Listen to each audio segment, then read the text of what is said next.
What is our purpose in this world? Well, I guess some of you may say it is to dedicate our lives to making it better.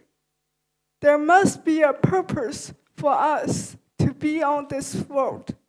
But we all have our own ideas of what that might be. I want to tell you about my experience and understanding of the purpose of life.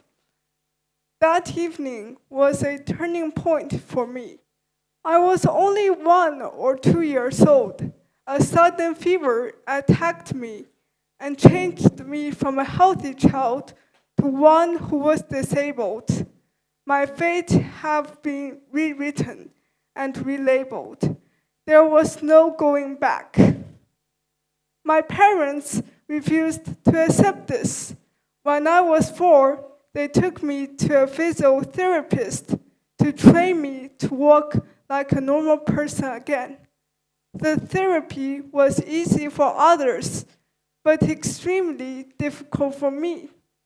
And this wasn't helped by the fact that I refused to do many of the exercises the therapist and my parents wanted me to do. My untrained mind just couldn't comprehend the importance of these exercises. The situation was causing untold physical and mental fatigue for my mother in particular. But as a toddler, I did not understand this, nor could I understand her or what she wanted from me. But she's always willing me to succeed. So eventually, I practiced the exercises hundreds, even thousands of times. The procedures for me of learning how to walk were like different levels in a video game. Walking was the most basic level, but I struggled to complete it. Problems were coming one after another. When I finally progressed to the next level, climbing stairs, my mom took me to the staircases every day when we went to the cafeteria. It was really hard and tough for me at the beginning, but after practicing day by day, month by month, and even year by year, I could finally climb the stairs with great proficiency, which also laid the foundation for my future education. However, when it was finally time for me to go to school, I became the laughingstock of my classmates. Initially, they made my life a misery. They asked personal questions like, "What's wrong with your leg?" Or, "Why you walk so differently from us?" Obviously, I was totally enraged by these questions and answered, "Why are you all asking me this? It's none of your business." As time passed by, my mom helped to calm me down and trained me to tell myself, "Don't overthink it. Maybe they're just curious. They have never seen someone like you before." And by that time, I was determined to work hard and change their minds towards people like me. Luckily, I had teachers who understood this. My English teacher encouraged me to give English speeches, and I cared about the impressions I would give while I stood up on the stage. But he told me, "Don't worry, just do your best and express your ideas.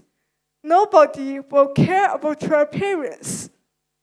A flame of confidence burst in my heart, and I gained the confidence to stand in front of all of you today. And this confirmation from my English teacher was the steady shield that has allowed me to stand on here today. Above all, I found that I was valued. I was elected to the student council. I wanted to share all the compassion I have experienced.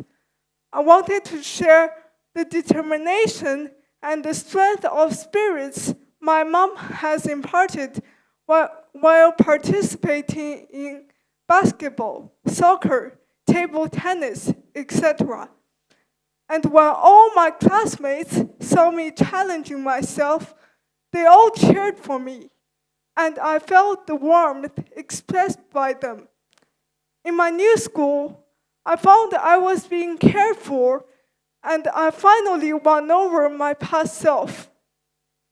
Before this victory, my mom was exhausted every single day while helping me out. The beads of sweat, the lines becoming etched there, the eyes always alighted with honesty, sometimes fiery and determined, sometimes dark and sad, because I still did not understand. But now that I have won the first leg in my life journey, I look back on those days, and I am deeply touched by her wisdom and her patience.